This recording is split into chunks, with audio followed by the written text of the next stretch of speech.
Welcome back to the YouTube home for BamaOnLine.com. Travis Reier, senior analyst for BOL, alongside team expert Jimmy Stein right there next to me. And then in that bottom square, of course, the guy who needs no introduction, but we'll do it anyway because it is a Monday. You know, we need to do those things to get a week started. It's Tim Watts, site publisher for BOL. Guys, no shortage of topics on this Monday in late April, as we'll get into some transfer portal talk as it relates to both Alabama football and Alabama men's hoops. And they got this little thing called the NFL draft coming up later this week. And interesting for Alabama fans from a couple of angles that we've talked about previously here on the channel, but we'll get a little more in depth with the latest 7-round mock. I know, Tim, Jordan Reed of ESPN is a favorite of yours like he is of mine. Yeah, I just admire, I'll be honest, I admire anybody. I said this last week that'll do 7 rounds. Because you got to know 200 plus players to even plug them in there. You know what I mean? At some point, you're just Googling the Georgia, Bama, whoever roster and shoving guys in there. But yeah, we're here. We've been talking about it. It's funny. We nailed it early on. We said 3.5 was the over under on players drafted. And it is not really, it's still right at 3.5 based on the mocks. Kool-Aid's hovering in that 26 to 32 range pretty consistently. So, but again, we talked about Kool-Aid. We said teams drafting at the bottom, they often continue to draft at the bottom because they take guys like Kool-Aid.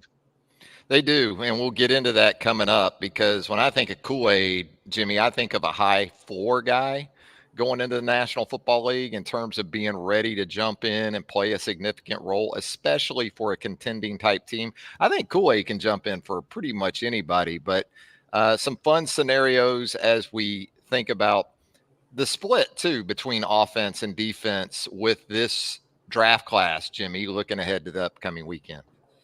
Yeah, it's going to be a lot of offensive guys taken early. I mean, to me, it's just fascinating. I mean, obviously, I'm in it for the Alabama guys, but I just love the draft and in general. But it looks to me like it's going to be quarterback, maybe even quarterback at 4 if there's a trade, and then the run of receivers, unbelievable receiver group: Neighbors, Harrison, Odunze, which is now ironically a bit of an Alabama story, right?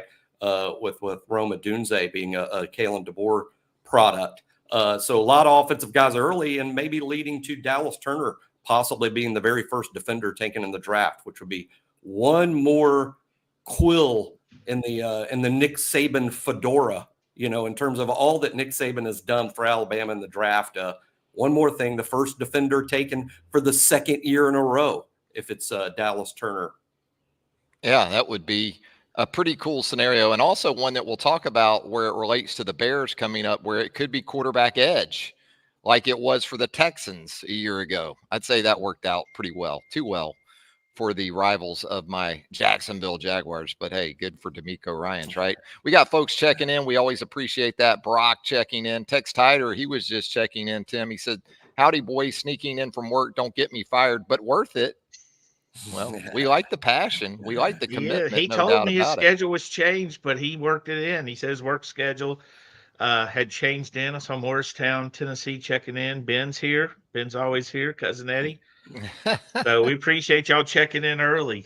Absolutely. We do appreciate it. Absolutely. And so let's start with kind of the news of the weekend, because, guys, we went into this April portal period for Alabama football thinking what? A couple of things: offensive tackle, secondary. So, of course, it's a kicker who's making the headlines on this Monday. A very good one, though, Jimmy, and a Lou Groza award-winning kicker from a year ago. I know that came with some consternation from the Alabama fan base, who felt like Will Reichard maybe deserved the Lou Groza on 2 different occasions. But good to see that Kalen DeBoer, if you really listened to him in the few times he was asked about the kickers or the kicking game, he didn't sound overly committed to one guy, whether it was Connor Talty, the scholarship option that was previously on the roster, maybe one of the walk-ons, but sounds like perhaps Kalen's got his guy and he went to the MAC to get him.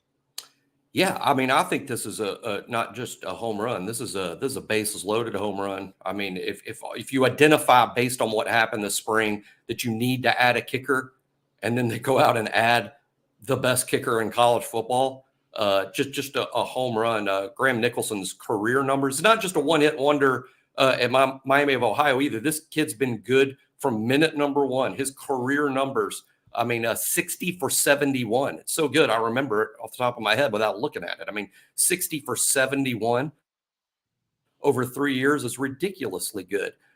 So I guess what happened, based on what we saw A-Day, based on DeBoer's comments, and based on what we've heard inside the program, it's not that Talty was bad. I think it was that Talty maybe wasn't ready and didn't create any separation between himself and, say, Reed Schuback, who had, I think, a pretty good spring as a walk-on kicker. And it's because Talty didn't clearly win the job, then they're like, okay, well, let's see what's out there. And then they end up with the best kicker in college football. Again, this is a home run. Having a great kicker, this is what it means. Just ask any Alabama fan. What has it been like having Will Reichard in the program for 5 years? Now you get to extend that another year with an elite kicker. Yeah, no doubt about it. Here's what I know. The Lou Groza Award, it's got to be sweating a little. They got to feel a little pressure now, because last year a lot of us felt Will should have won the Lou Groza Award, right? So now Bama gets the Lou Groza winner, and if he doesn't repeat, I feel like we could riot. I feel like we could literally say, "What the hell? Where's this place? Somebody get an address. We're gonna go talk to somebody." Well, if he puts up the numbers and he doesn't win it, then where's the Bama bump we always hear about? We've got questions. Lou Groza, he's the reigning Groza winner. He goes to Alabama. If he goes 30 for 31 and doesn't win it, there's some Bama bias. Maybe not a Bama bump. I don't know. I like that address too. We just got to find that address. It's you know me, guys. I could talk kickers for the next 2 hours if you wanted me to. Hold my beer and watch this when it comes to kicker talk. But I won't do that. I like it for reasons that Jimmy talked about. This is a guy that didn't just have a great 2023, because I'm a big sample size guy, especially when it comes to kickers, because it can happen where a guy has a great year on the heels of maybe two so shaky type seasons. That hasn't been him at Miami of Ohio. So I like the proven nature of this guy. I like the first names of all these Alabama kickers now. Usually if you have a Reed, you have an Upton, you have a Connor, you have a Graham, you're going to have a damn good kicker. And it's also, going back to Jimmy, kind of the comments of DeBoer during the spring, to me, it's almost like quarterback. If you're talking about 2 or 3 quarterbacks, you may not have one that you really like. If you're talking about 2 or 3 kickers, it may be that you don't have one that you're totally settled on. And with Connor Talty, it's going to be easy at this point to say, gave him a year, didn't work out. Kickers are almost as much like offensive linemen in terms of development in some situations as any other position. People have asked me, Tim, evaluate kickers. And I know kickers. I've been around them. And it's still hard for me to evaluate kickers going from high school to college.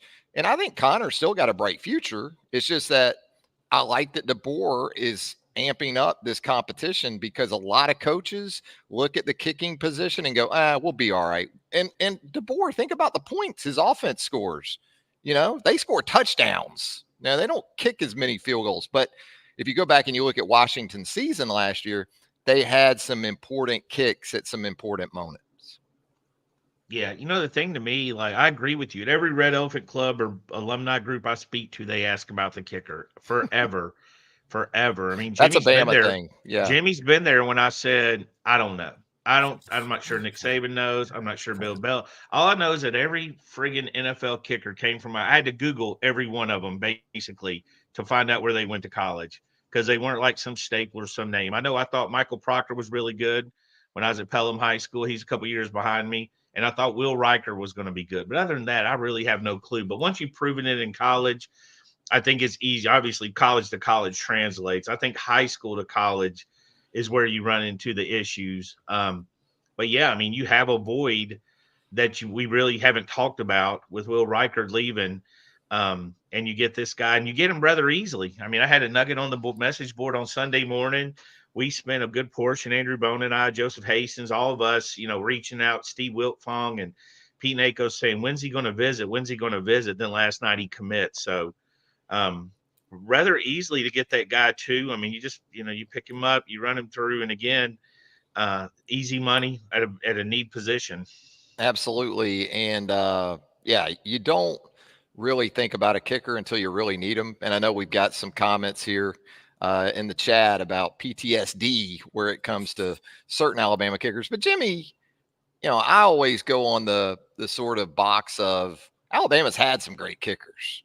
And even in the Saban era, when you think about big moments in big games, guys like Adam Griffith with the onside kick against Clemson, that was a game-changing play there to really help Alabama seize control of that game out in Glendale. So I get it. It's hard not to think about it when you think about the kick six with Adam Griffith and some of those things. But I think Alabama's had a pretty good run. Lee Tiffin, Van Tiffin, kind of go through the list. Will Riker, but Jeremy Shelley's a guy hardly anyone talks about, and because he was the short yardage kicker, but I think in his final season at Alabama, he never missed.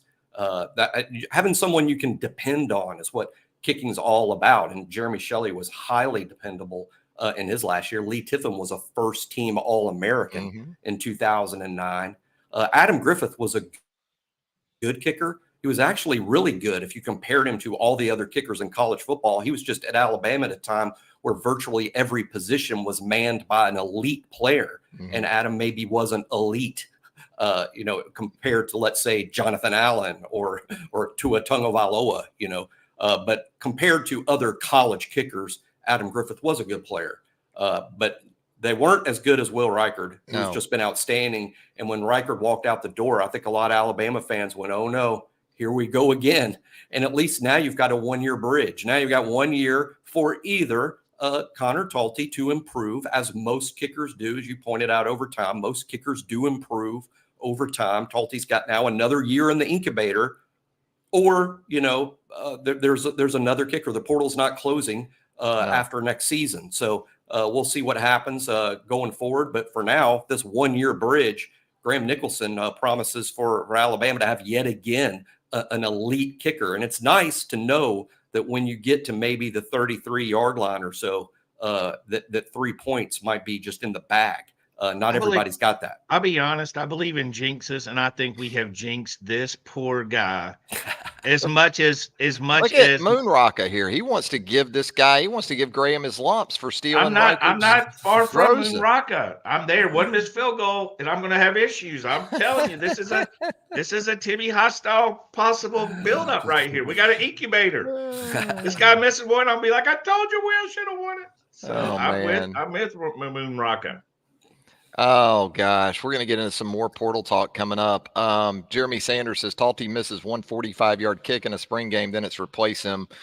Jeremy, the staff charts a few more kicks than just A-Day. Yeah. There's a little more that goes into that. And, again, as much as anything, you're looking to bolster that competition. And maybe it's Connor that improves from all this. I like Tim Kirk, too. He went with one of my guys. And I will tell y'all, our own Charlie dropped a great mock draft story while we're talking. If y'all want to pull that up, it's got we're out here going through 7 rounds of mocks, and Charlie's got it all in one story. After I already went. Yes. Charlie Potter, our team writer, does a great job. He's got 4, 5, 6, 7, 8, 9, 10 guys, and where they're projected. And almost everyone has Kool-Aid in the first round, and they've going over, baby. We're going over. We got him Jacksonville. We got Jacksonville here from Dane Brugler, who's one of our favorite for sure. Taking him at 28. We saw that last week. So it's funny. He's picked with just about every team, but every scenario he's picked with is a good scenario for Kool-Aid. I think he would walk into a very good scenario with that. And Paul Witt asked here in the comments about the kickers. We'll get away from this after this, but improvement for college kickers more in the mechanics or the mental aspect or both? Yes, Paul, I'd say in a lot of instances it is both. I'd also say the speed in the operation has to pick up. In high school, you might have that extra 1/10 of a second or two to get the ball out. Whereas in college, you've got 4 guys coming off both edges, and a guy that can, like Julio Jones used to do for Alabama, in the middle and jump with a 40-inch vertical leap. So You got to be good in just about every aspect. So when we think about this portal period to date, Tim, your thoughts to this point, and perhaps maybe not enough being made of the fact that Caden Proctor does count. We went to the judges, Tim. Caden Proctor counts in this portal. Absolutely. You see that, like you see it on the round table, the BOL message board, where the question saying, I thought Bama would be looking for more people in the offense on the offensive line in the portal. They have Parker Brailsford, who is the number one center in the portal, and they have Caden Proctor, who's the number one offensive tackle in the portal, who went into the portal. So, I mean, they've got big guys. It just doesn't seem that way because, again, kind of like your presents letting parents opening that present the night before Christmas. You don't even count it on Christmas. So we're kind of running into that. I think the hype around the portal was just way, way too much considering teams went through the portal. The fear factor alone made colleges protect who they wanted to keep, right? They got everything in place that they could. But also I think that the overlooked factor I kept mentioning was that we've handcuffed the Wild Wild West, which is the SEC. We went into Tombstone and locked up the Cowboys, put up the red sashes. You can't go SEC to SEC. So I think that just limited a lot of the, Bama to Auburn, Auburn to Georgia, Georgia to Tennessee possibilities. So I think, a lot of these kids, where do they grow up wanting to play? In the SEC. So now you look at, hey, am I going to go to Michigan State? Some will, but I think it tempered a lot of what could have happened. And if you go back to January, Jimmy, you actually have added 2 tackles. I mean, you lost one in Caden Proctor, but you get him back. And then Niquel Bertrand that you added from Texas A&M. So you've actually added, you're at least plus 1 there. Who knows? Maybe you could still do that. I'm of the belief, Jimmy, if you're busy in terms of taking guys in the April portal, you probably aren't going to be in a position of being a 12-team participant in the college football playoff. If you're doing a lot of heavy lifting or you're counting on April to really help you get over the hump, for a program like Alabama, I guess what I'm saying is it's always pretty much cherry picking, but especially this time of the year. Yeah, you don't want to feel like you have gaping holes after spring practice. When spring practice is ended and the coaches look at what they've got and they're like, we are terrible at about 3 or 4 spots. There's really not much you can do in the portal to fix that. I mean, that's a terminal issue. Also, I think one thing a little confusing about the portal for some, consider that, if you feel like your overall numbers are low and what you really need is just more numbers to practice and you need depth, it's hard to address that in the portal. Because the vast majority, not every kid, but the vast majority of kids in the portal are in the portal looking to play. They're not happy with their situation where they are, and they're looking to go somewhere and start. And at Alabama, when you have, let's say, Jaden Roberts and Tyler Booker and Parker Brailsford and James Brockermeyer, and now you're bringing Caden Proctor back, and you're telling some offensive linemen, yeah, we need you on our team because our numbers aren't good. Oh, and you can possibly start if you beat out Proctor or Booker or Jaden Roberts. I mean, I think recruiting the offensive line is sort of difficult in the portal when you're just looking to bolster depth. There's just not a lot of kids that want to trade sitting on the bench somewhere to go sit on the bench somewhere else. So I do think just adding numbers is sort of problematic. But Alabama's numbers are pretty good now. Now that you add Proctor, I think now they're at 14 overall. And I think maybe 15 might be the ideal number, but 14 is not bad. Tim Kirk checking in here in the chat. Tim, assuming Caden Proctor wins left tackle, who wins the right tackle job? We've talked about some scenarios. Maybe if Elijah Pritchett is around to go along with guys like Wilkin Formby and some others, maybe Niquel Bertrand continues to develop. Who would your money be on right now? If you're Otani and you're getting down on that bet, well, not to say that he does that, Tim, but who's your pick there at right tackle right now? I would go with Pritchett, I think, simply for the fact that at some point the coaches thought he was good enough to start at left tackle. Even in an A-Day game, they saw something in there, the potential. I still think it's a battle. I mean, we still have 4 or 5 months to get to that starting position before we get to August. But I go with him. I've always kind of been like, when it clicks for him, I want to be there because he looks the part. Everything about Pritchett screams, really good football player to me and has since high school. Interesting to see if Wilkin Formby, how he continues to develop over this summer as well. But the one thing among others that Caden Proctor gives you in returning to Alabama, your competition at that one spot should be a lot better than it would be if you were trying to fill both those spots still at left and right. Hey guys, we got the NFL draft coming up later this week in Detroit Rock City. We talked about it earlier. Charlie Potter has a nice summation of the latest 7-round draft that's been presented to us by Jordan Reed. Does an outstanding job for ESPN. Tim, Jordan has a lot of trades in this 7-round draft, and it impacts Alabama players in that first round, 3 of them to be exact, in some form or fashion, because he has the Vikings trading up to 8 with Atlanta, who has been a popular destination for Dallas Turner to take a quarterback. The Vikings would take J.J. McCarthy in this scenario. So at 9, Dallas Turner would join Caleb Williams, a la C.J. Stroud, and Will Anderson from a year ago. The quarterback edge tandem this time around, it would be in Chicago. Yeah, we saw when the mocks first started, it was the Bears with Dallas and Caleb Williams. And then quickly Atlanta at 8 just took over. I guess it was somehow known they were looking for some kind of rush end because it was always Dallas or the kid from UCLA. Well, that's the only guys I've seen mocked at number 8, to be honest. I think were to the Falcons or one of those 2 guys.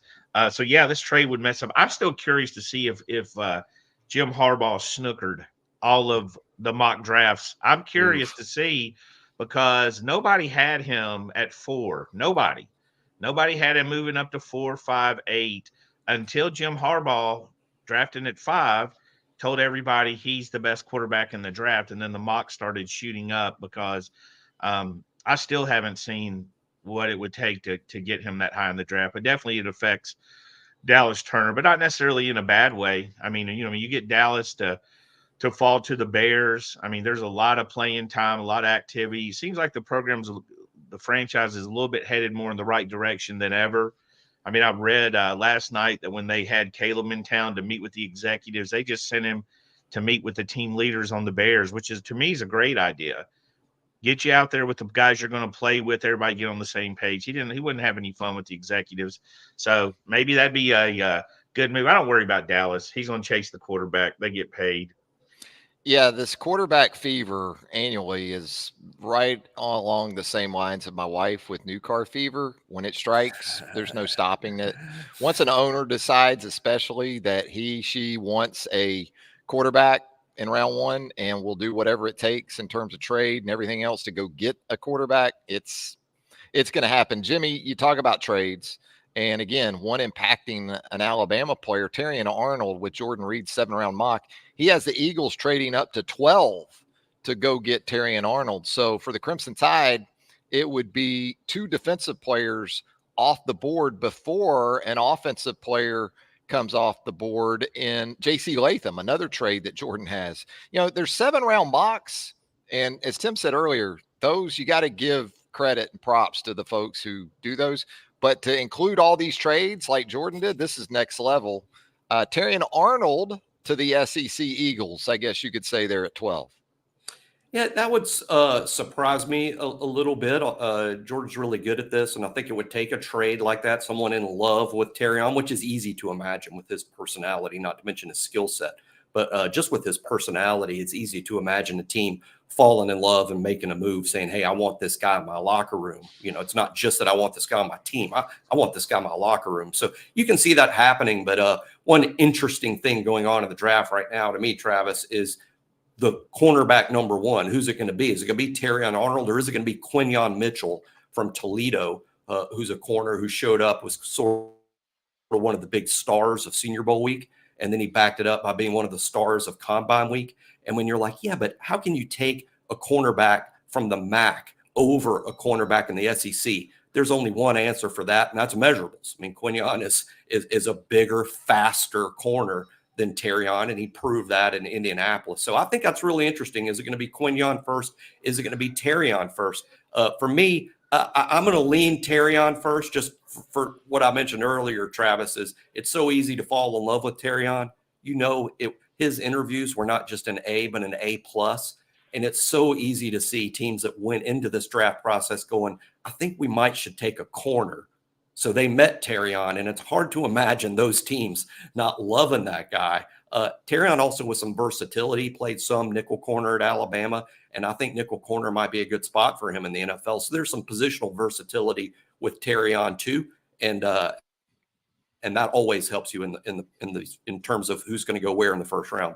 Yeah, my Jags are knee deep in that corner discussion between Terrion and then also Kool-Aid, the Jags pick at 17. You mentioned the corner from Toledo that some people have at the top of their draft boards. So going to be interesting to see how, you're right, that position plays out, because Jordan Reed has Kool-Aid going to the San Francisco 49ers, the NFC champs, at 31 overall. And as we talked about earlier, destinations, maybe not financially initially for some guys. The later you go, obviously, that impacts your money as a rookie in the NFL. But if you had to pick a place where you could jump right in, be a big factor, and perhaps play in a Super Bowl in a very timely manner, you'd like that spot at 31 for Kool-Aid? Yeah, Tim made the point earlier about how teams that are picking low at the end of the first round, they're the most stable. They're the winners, right? They're the best drafters recently. They're the winners. They're the teams that have not only made the playoffs, but advanced in the playoffs. And if Kool-Aid is dumped into San Francisco, first of all, the thing you'd love about that, they're already good on defense. They're already good. They're going to surround Kool-Aid with good players. They also have a great pass rush with Bosa, those guys. That would be a great, great situation for Kool-Aid. I know it'd be less money than 10 picks higher, but you also might build yourself a longer career. And as we all know, guys, that second contract can be much, much, much bigger than the first contract. And if you get drafted into a good situation, maybe the odds say that second contract situation looks a little better when you're surrounded by good players and a lot of winning. So I would love Kool-Aid going, even though it would be that late in the first round. Kool-Aid to San Francisco, that's a home run for me for JaQuincy McKinstry. Tim, 4 first rounders for Alabama in this latest mock. That is a continuing theme. A continuing theme also is that we ask that you like and subscribe to the show here on our YouTube channel. If you haven't already, give us a like, subscribe to the channel, turn on those notifications. You'll get all of our YouTube content as it drops. We would appreciate it greatly. But 4 first rounders in this mock scenario, this 7-round mock from Jordan Reed of ESPN. He has Chris Braswell going in the 2nd round at number 50 to the Denver Broncos. He has Jermaine Burton going in the 4th round to the Buffalo Bills. Jordan goes with Justin Aboigbe in round 5 to the Broncos. And Jace McClellan, round 7 to the Tampa Bay Bucks. We talked about this too. Be interesting to see if the total number of picks between Alabama guys and Washington guys is going to be pretty similar when I look at a mock like this, because again, DeBoer's previous stop, his previous Huskies, a couple first rounders, couple of 3 second rounders, couple of 3rd rounders. This is Kalen DeBoer's draft in a lot of ways. I just want to say on the record that if Jace McClellan's a 7th round pick and 85% healthy, that is literally playing with house money. That is a steal. That is a guy. We see this every year. Medicals will drop somebody. I'm going to be surprised if he's there in the 7th round, to be honest. I think that he's still between the tackle guys that can move the chains. But, yeah, I do think the Washington versus Alabama debate is going to add a little bit more fun to watching it. We should also note that when you like and subscribe, think about my boy Travis. He's out there in the City of Angels in somebody's lobby. I think he's broken into somebody's house. It's like The Shining in this lobby. I think his wife's going through the jewelry. I think his wife's going through the jewelry. We're going to have a Netflix show. They're out there in Beverly Hills robbing people, but just wanted that noted. Downtown, bro. Travis is out here running at 6 a.m. for us. Yeah, 6 a.m. came a little early. But, you know, the good thing about that is you graduate into old man status. You get up at like 4:30 more and more, it seems like. So no problem with that. So, guys, again, big weekend coming up for the NFL draft. We're going to have all that coverage for you right there at BamaOnLine.com. Charlie Potter, Clint Lamb, going to do a great job for you. And then, of course, the whole staff, Tim, Jimmy, Joseph Hastings. And this next guy we got coming up, who I guess, Tim, we're going to talk some Bama hoops with maybe first to get us going. We're going to keep Jimmy around. We're going to quad box here. How about we do that as we get into Aden Holloway and talk about that pickup, and then we'll get more into some football recruiting chatter with our guy right there. There he is with the Masters cap, Mr. Andrew Bone. Andrew, how you doing on this Monday? Good, guys. How we doing? We've got a lot going on. We're in different time zones, so we're trying to make it all match up, but so far so good. Tim, let's do that as we bring Andrew in. Let's talk about Aden Holloway. You talk about a moving the needle addition for a couple of different reasons with this guy, a former 5-star guard just a year ago on the recruiting trail, 1 season down at Auburn, and now he is headed to Nate Oates and the Alabama Crimson Tide. Yeah, Auburn didn't care, though. Auburn didn't care. They'll tell you. Mad. They don't care. They'll mad. tell you. Yeah. They'll tell you. We got theses. We got everybody volunteering in my text. They don't care. It's like that old John Waite song. I'm not missing you at all, no matter what my friends say, which means they are talking trash amongst their friends. They do miss you. I think that Aden hit hard. Hey, I don't blame him. I mean, imagine Mark Sears going to Auburn. Not saying Aden's at the same level of Mark Sears, but I mean, this is a 5-star point guard that came in, showed some early flashes, didn't do exceptionally well in the SEC. And also, this is like the worst case scenario. So you got attached to him. You know, this is your girlfriend breaking up to date your friend. You know what I mean? And now if he is good at Alabama, you know, the implications are you're never got to hear that from your cousin or your friends. You're never going to hear the end of it, because there is a good debate whether Bruce Pearl or Nate Oates is a better coach. I think they're both great coaches. I'm a Bruce Pearl fan. I knew him on the AAU circuit when he was at Tennessee. I think he knows the game. I think if you were at a bar, had a beer with Bruce Pearl, I think you'd like him a lot. He's got a great personality. I know on the sidelines you see the theatrics, and I like that. I like the theatrics from Nate, who also is very theatrical. Hurley's probably too much. He's a bit of a ham and overactor, but Nate and Pearl's good for the SEC. But yeah, good pickup, lead guard. That's what they wanted to attack in the portal. They still want a rim protector, but they got a guy they feel can facilitate the offense and more of a pure guard than anybody else on the roster. Tim, I know you've tried to, and you've done this. You've helped us out right there on the roundtable at BamaOnLine.com, trying to decipher between what's real and what isn't when it comes to the transfer portal, because it's easy. There's so many of these guys that hit the portal, and a lot of them have impressive stat lines that match up with what Nate Oates likes and Alabama likes. But what's real right now in terms of moving forward? We know Sears is going to go through the draft process. He hasn't committed fully to the NBA. You know, this roster, if you just look at it in terms of math right now, the way I've got it, I think you've got 6 leaving that you know for sure. Then you got 6 right now coming in, Sears and Nelson, a little bit of the wild cards. Talk a little bit about where it goes from here. Yeah, they have 1 spot left, obviously looking for a rim protector, a big man. I mean, ideally you'd want someone like Jaren Jackson, a 7-footer that blocks shots and shoots threes. But those, if you can do that, you're in the NBA. You're not going to the portal. They don't have those at Costco, Tim? No, they don't. Those aren't familiar foes. I mean, familiar options. But they'll go out there. You know, Cliff, I'm not saying his last name. He's like Steve. Marui. Yeah. Cliff is the Steve of basketball for me. Cliff is the Rutgers guy. Yeah, the Rutgers guy was supposed to visit Alabama this weekend. And look, when you say expected with portal guys, it's never more important than expected versus on campus, because so much goes on. I believe this is his first visit that he's even took, as he went to Georgetown. Supposed to come to Alabama next week, but again, expected. You know, he's got to come through. I saw Jeff Goodman had a note. Another interesting Jonas Adu. Is that? Adu from Tennessee. Jonas Adu from Tennessee had Alabama in his top 4. But again, I mean, I think the one thing you're almost looking at, you know, on a smaller scale, NBA prices for a quality big man. And they are. Imagine if a lot of the top quarterbacks were in the transfer portal and how much they'd go for, right? That's what you kind of got with the big man. Because guards, I mean, y'all watch ball, you know, guards, you got a lot of guards, you got a lot of short scores. It's just hard to get a big guy who'll block 5 or 6 shots for you, you know, over the course of 2 or 3 games, which is so important in the NCAA tournament. Yeah, they've got guards at Costco.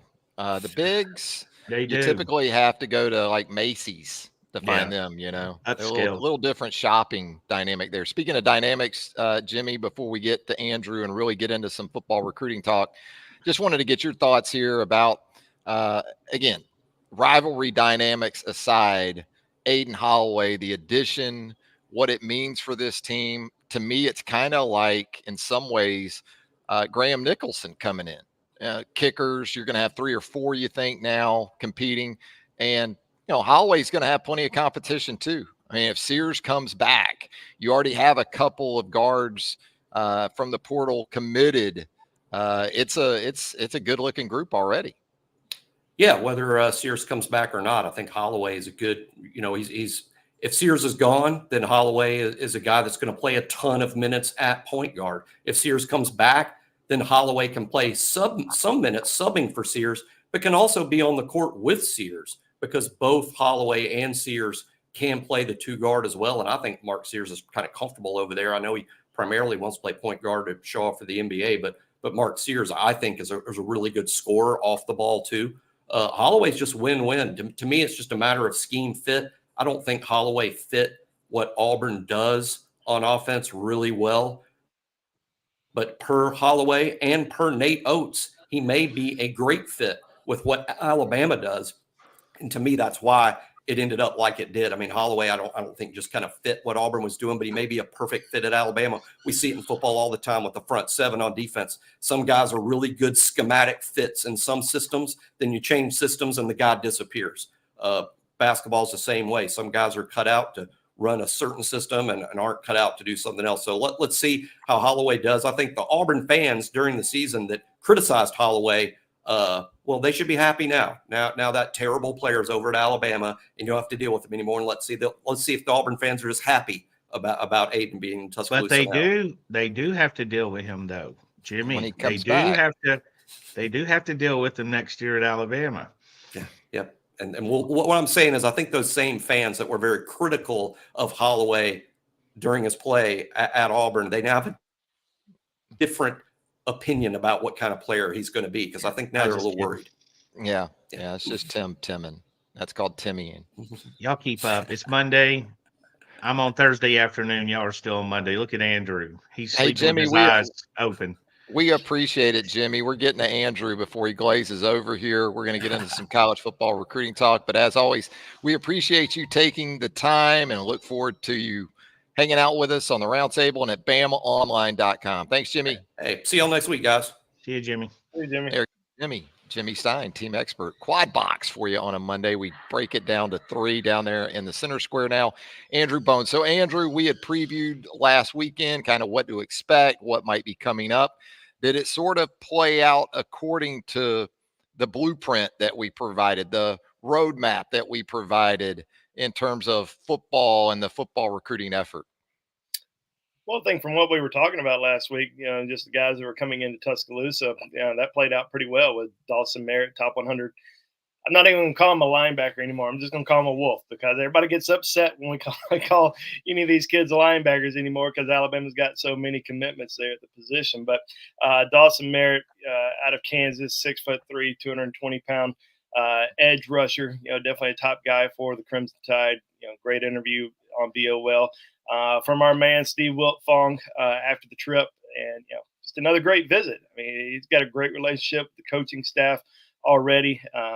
Really developed a strong connection with Christian Robinson right off the bat. They talked just about every single day, so I thought that the visit went really as well as you could have expected with Dawson Merritt. Now he's still going to take some official visits in June before making a decision a little bit later on in the summer, but like where Alabama stands as of right now, but still a ways to go. Not really ready to make any sort of predictions. And then, one of our top California guys also back in Tuscaloosa, Dejon Lee, and we're still kind of waiting on a little bit more information with him. Going to talk to him at some point in the next day or two about his trip to Tuscaloosa. So. Went well. I think we were kind of surprised a little bit with the Graham Nicholson news. We weren't talking about that on Friday, so that was something that kind of snuck up on us. But yeah, I mean, great weekend for Alabama, sneaking in and getting the Lou Groza Award winner, comes in and replaces the the best kicker in the country from last season. Love it, because it tells me Kalen DeBoer doesn't leave stones unturned, or he checks every box when it comes to his football teams. Because Tim, as we talked about earlier, there are still coaches, even at the SEC level, that just kind of look at the specialists and go, it'll kind of work itself out, and then they end up costing you games, and it doesn't necessarily happen that way. So, Tim, I know also we talked about last week maybe the quarterback situation for 2025 and how it could be a bit of an evolving situation. Obviously, you have a guy like Juju Lewis, that's at the top of just about every team's list, but there's other guys still involved for different programs. We mentioned Georgia late last week picking up a commitment. Anything else in the last couple of days that maybe has caught your eyes and ears in that regard? No, we reported yesterday that Alabama, Nick Sheridan is going to go see Keelan Russell this week, the SMU commitment from Texas.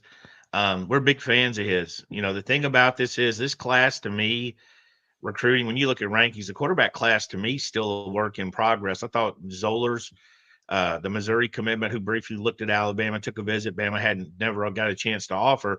I thought he was a surprise guy. I think Russell's along those terms. Now's when we're going to see like recruiting evaluating that at the next level, because we've seen them do it on film. We've seen them do it on the hoof with the visits. Now they're going to go see him throw in practice, and this is where you look more for the negatives than the positives to some degree, because you're not seeing a lot of negatives on a highlight tape. Of course, they watch more than highlight tapes, but also, you want to watch 200 defensive backs. You can't watch 200 defensive backs football games. You're going to have to like chip in on that. Same for quarterback, but I think they're really going to turn over some rocks looking for their guy. Think there's more guys that they're going to go see and look at, but Russell's a guy we're kind of watching closely. Kind of been waiting on this. Andrew and I and Joseph, we've been kind of waiting to see what level they turned it up with him, and this is the week they go out to see him. It Someone seems to like watch. these programs, even SC, who currently holds a commitment from Juju Lewis, have contingency plans in place, or just guys that they still want to continue to evaluate, including Juju Lewis. Andrew, it's not as set in stone maybe as it's been in the past at this time, right? It seems like early in that previous year for the 2024-2025 cycle, the dominoes that we've heard Tim talk about so many times with quarterback have started to fall, maybe in January, February. I guess this isn't necessarily late in the process, but maybe just a little bit different. It's different just because a lot of these kids try to make their decisions after their junior season, or sometimes even before, because they want to be the leader of the recruiting class. They want to try to help other guys jump on board. A lot of these quarterbacks are recruited earlier and earlier these days, but as we've seen, Alabama, even in the past, so even with Nick Saban, they like to recruit guys who are committed elsewhere. I mean, you look at Bryce Young, who was committed to USC for so long before Alabama was able to flip his commitment. Jalen Milroe, for instance, was committed to Texas. So you got guys that commit to other programs. You still recruit them. You still try to get them on campus, and sometimes you get lucky and you're able to flip those guys. But I think with Alabama, as of right now, they haven't really offered a lot of quarterbacks. New staff came in. They offered George McIntyre.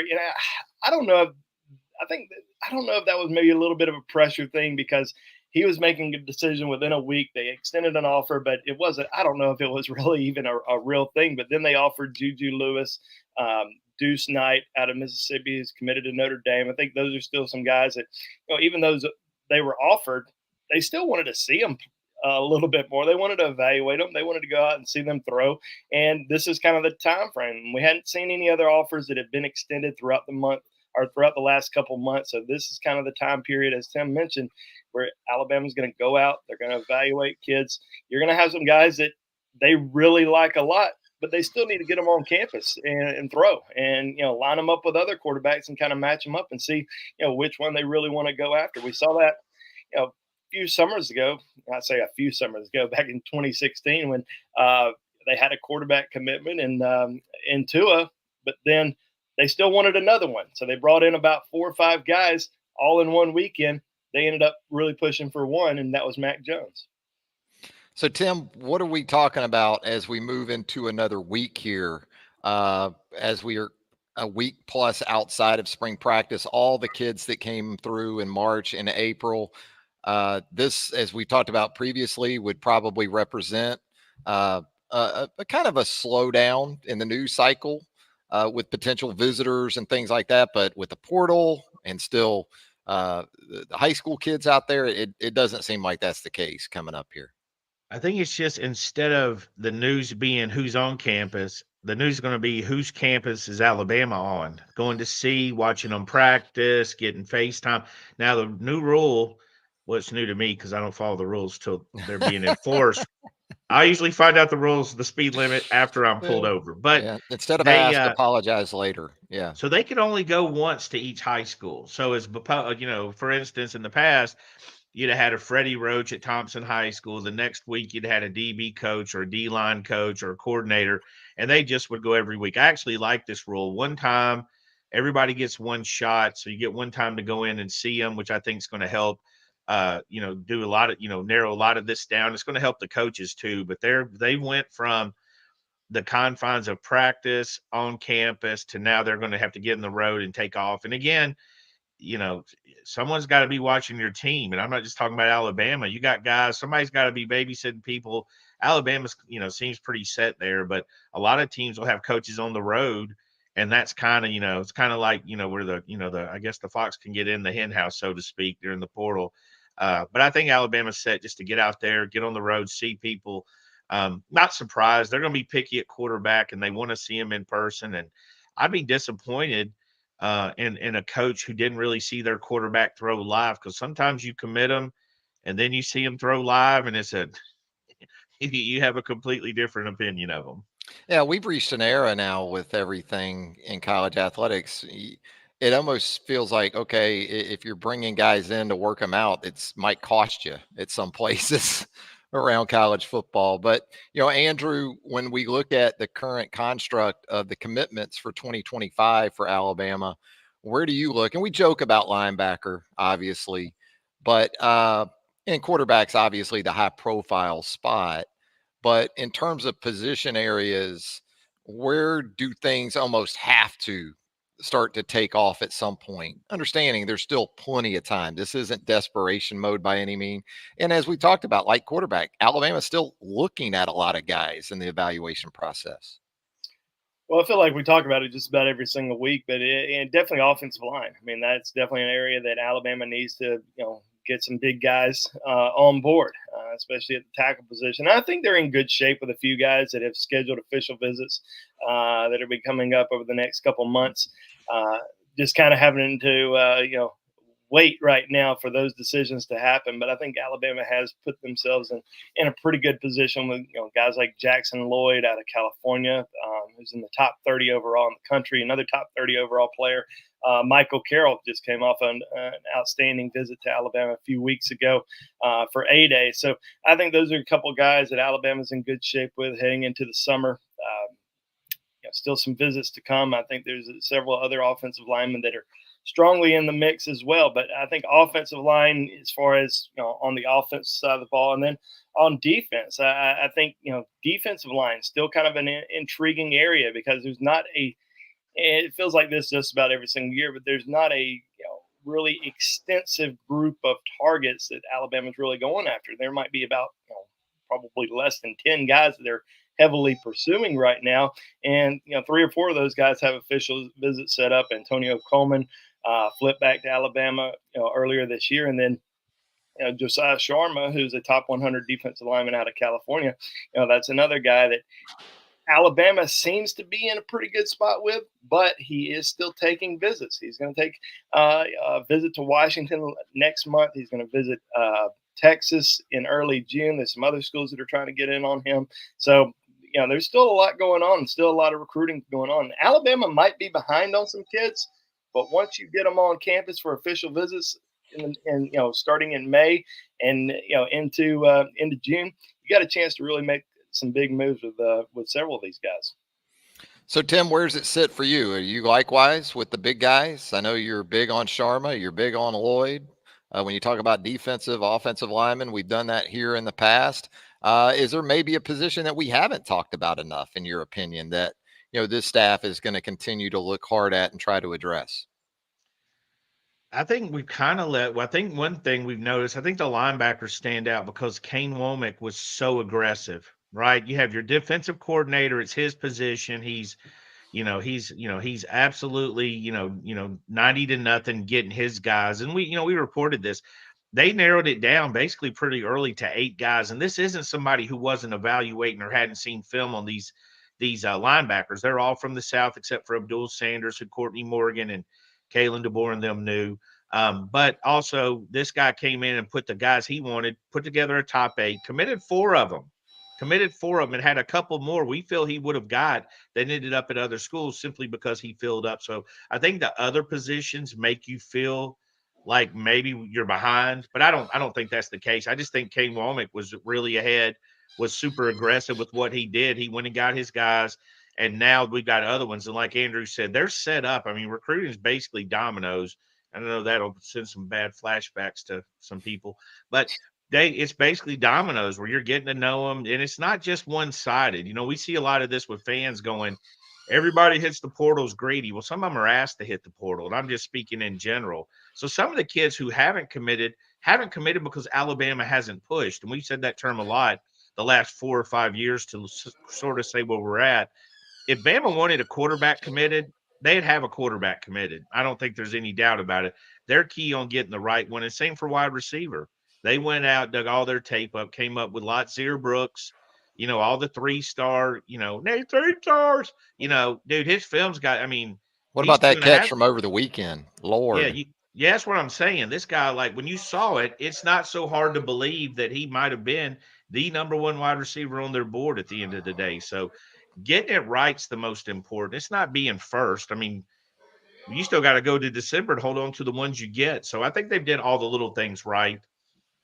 In terms of solidifying what they do have right now and commitments, Andrew, do you think Alabama, from a staff perspective, feels really good about the firm nature of those guys who are committed, or are there a couple guys that maybe you and Tim are continuing to kind of keep your eyes on? And it works both ways. We understand that there's guys elsewhere committed that Alabama, we know, is going to continue to work that perhaps could end up flipping, as we've seen. They've done that already as a staff. What about this current group of commitments in terms of how solid they are with the Crimson Tide? Well, I mean, Tim just talked about the linebacker position. I think that's certainly an area that we are going to continue to focus on, especially with some of these guys that have set official visits elsewhere. Now, a few of these guys don't plan on taking other visits. Jaden Harmon out of Rome, who just recently committed, Luke Metz. Those 2 guys have said that they're pretty much shut down. They're not taking any official visits elsewhere now. Abdul Sanders out of Mater Day committed, somewhat surprising because we thought that he was going to wait until after official visits. He's still got some visits coming up, including a trip to Tennessee on June the 14th, and he's going to be back in Tuscaloosa in June as well. So trying to get him to shut things down will be important. Miles Johnson, in-state linebacker out of T.R. Miller High School. This is a kid that's coming off of a torn ACL, but he's almost back to 100%. I don't think he's going through spring practice just to kind of stay healthy, but he's 6'1", 220 something pounds right now, and just ran I think he ran something like an 11-1 in the 100 meters, which is pretty moving for a linebacker, especially at that size. And I think Alabama's certainly excited about kind of his progression from the knee injury. And then Duke Johnson, Georgia athlete, number 2. I think he's rated as the number 2 athlete in the country. Can play the rover, the Husky position, and also kind of recruited as a linebacker. But he's still planning on taking some visits, including Florida State and UCF next month, or in June. So I think the linebacker position, Alabama has loaded up there, done really well. But some of those guys still taking visits. So certainly something that we're paying very close attention to. Tim, in one word, describe the approach of this staff to this point under Kalen DeBoer on the recruiting front. Aggressive. I think that was the first thing. I kind of feel like they felt they were behind, and they probably were behind. And then I looked up and, Andrew and I were discussing, I felt like they were ahead. I think other schools were kind of surprised, and not that other schools don't know what they're doing, but Nick Saban never brought in 100 players in 1 week. So all of a sudden you've got all these, we've never seen this foot traffic on campus, right? So you kind of get lulled to sleep of what the schedule is. And also everybody's figuring out this new calendar. But I do think they opened a lot of eyes with so many visitors, because we saw visitors list increasing at other schools at the same pace, or trying to get to that same pace. But I thought the pace wasn't sustainable. And at some point you looked up and you're like, everybody's visited, right? Like, we looked up, we're going through the database like, shoot, is everybody visited? Is there anybody left to visit? So I think that they went from behind to ahead, and now I believe they're just on a normal pace with every other top program in the country. I think they've settled in to Ohio State and Georgia, all the elite recruiting programs. They're all basically even. So I would say aggressive to get to catch up in such a short period of time. And don't forget, the coaching staff hires took a minute. To even get them on the road took a minute with the Washington stuff and everything else, and some of the changes. So I would say aggressive for sure. We've got Andrew for Andrew here. Andrew Bone. Andrew King. Bone for King. Commenting here in the chat. I don't understand. Be a great MMA fight, Bone versus King. I don't understand guys taking visits to other schools after committing. What do you say about that, Andrew Bone? You better enjoy it, because there's 3 kids that won Heisman trophies at Alabama that were once committed elsewhere. Derrick Henry, Bryce Young, Devontae Smith, all those guys were once committed to other programs. So you got to continue to recruit kids that are that are committed. You never know what might happen at different schools, different programs, coaching staff changes, family situations, et cetera, et cetera. But bags. Bags. Let's be honest. Yeah. Let's be honest though. Even Andrew King and the people that say they don't understand or they don't like it.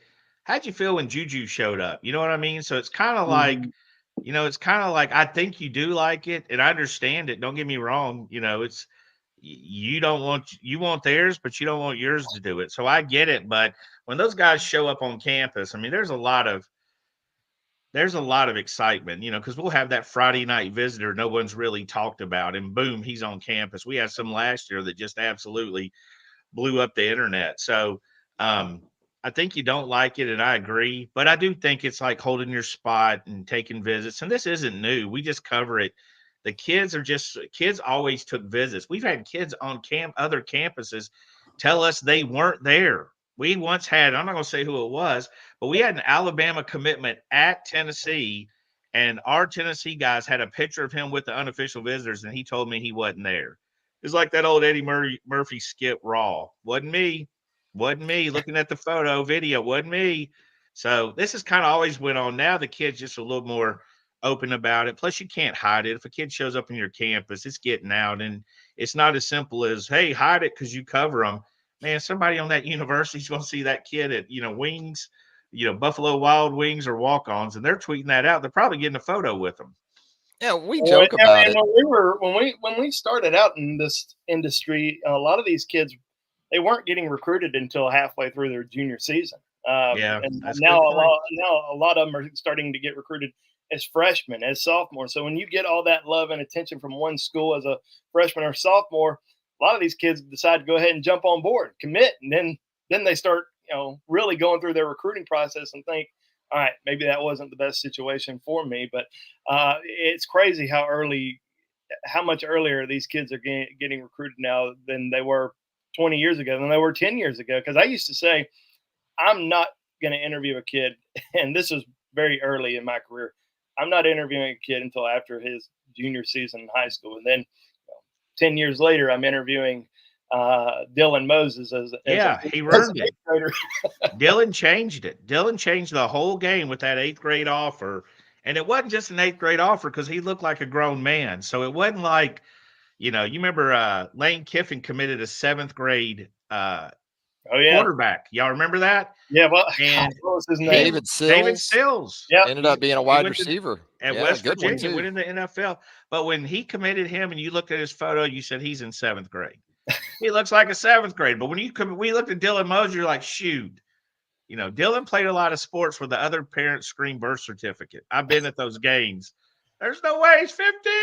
And he taught like he was 17, 18 years old. He didn't talk like 8th grade. Dylan was never 13. You know what I mean? If he was 13, he was like at literally 8. He was just a mature guy. But Dylan changed the game. Kind of used to it in basketball. You know, kids 6'9" in 8th grade, 9th grade, it's not a big deal. But yeah, Dylan changed the games because it pushed it up even further with those commitments. Not a lot happened though, but enough to make us wake up. Tom R here in the comments. When will we change committed to be most interested in? And shout out to Tim, a fellow Pelham High guy. With me. Yes. Yeah, Tom, I might need to see a diploma for Tim. But Tom went to school. Dabo Sweeney. Tom, right. Yeah, I'm not going out his last name, but he definitely went to Pelham. We ought to see behind Tim there. We ought to get that Pelham diploma up there. You know, that's what we could do with that backdrop, Tim. Shout out to Pelham High School. Absolutely. All right, guys. Anything else before we get out of here on a Monday? Andrew, hit us with something to take home. Well, busy week on BamaOnLine, as it always is. Coaches are on the road. We'll have a lot of regular updates. We're doing our position group breakdown of biggest needs. Got a great story right now on the tight ends and the guys that they're really going after. And 3 of the top 8 tight ends in the country have set official visits to Alabama for the summer. So go check that out. We'll have a lot going on the BOL Roundtable, and be sure to give us a like and a thumbs up on our YouTube channel. Timmy, give us something to go here. I got Chad Simmons just put in an RPM pick for Dawson Merritt. Whoa. To go to now, it's been trending that we've always felt good, but Chad, I think, is the first RPM to jump in on Dawson Merritt, a linebacker. But please remember, Bama has nobody committed at the Wolf position, which is what Dawson Merritt is. He's, that position, the Wolf. Alabama's down. I don't know, is it Wolf or the Wolf? I don't even know if I got to figure this out. Hungry like the Wolf. Yeah. Yes, aging us, but the Wolf from Pulp Fiction. Yeah, yes. Well, Mr. Will, yeah, he was amazing. Yeah, but yeah, Dawson Merritt's one of those guys. They've had a lot of great options at that position. Justin Hill's another one. Hilson, the former Bama commitment. So Chad put that RPM in while we were talking. I got the tweet. He tried to call me probably to give us a heads up. But I think things are going in the right direction. And I think the ride's been pretty good so far. I mean, the baseball team has 5 wins over top 5 teams. 5 wins over 4. Is it 4 or is it 3? It's 3 over number 1. Against number 1 ranked teams the last 2 weekends. 3 wins over number 1 ranked teams, and they finally get to they've been jumping weights, as they say in MMA. They've been jumping up. Now they're at their weight class. Auburn, Ole Miss, Mississippi State, some teams they probably don't have to see. So many number 1. Got to win some of those road games in Mississippi coming up. Got to win 2 or 3 of those. They've got to. But fun time right now. Draft's coming up. Andrew's awake. Yes. We're hitting on all cylinders. We're hitting on all cylinders. 7:30 in LA. So I got I was making fun of Andrew's hat. I'm like, you didn't go. That don't count. The other day my son walked in and won. I was like, I feel like Costanza lately. Worlds are colliding. Yeah, if you go to Augusta, you got to bring back like a wrapper from the pimento cheese sandwich and keep it in your wallet as proof, even more than a ticket stub, it seems like. But we've had a Harvey Keitel reference from Andrew, so I think we can wrap this thing up, guys. We good? Yes, give us a like. We're talking a little Hollywood. You're out there. Give us a like and subscribe and a thumbs up, and trying to get to 10,000. Waking Andrew up. Travis getting up at 4 a.m. to prep for this.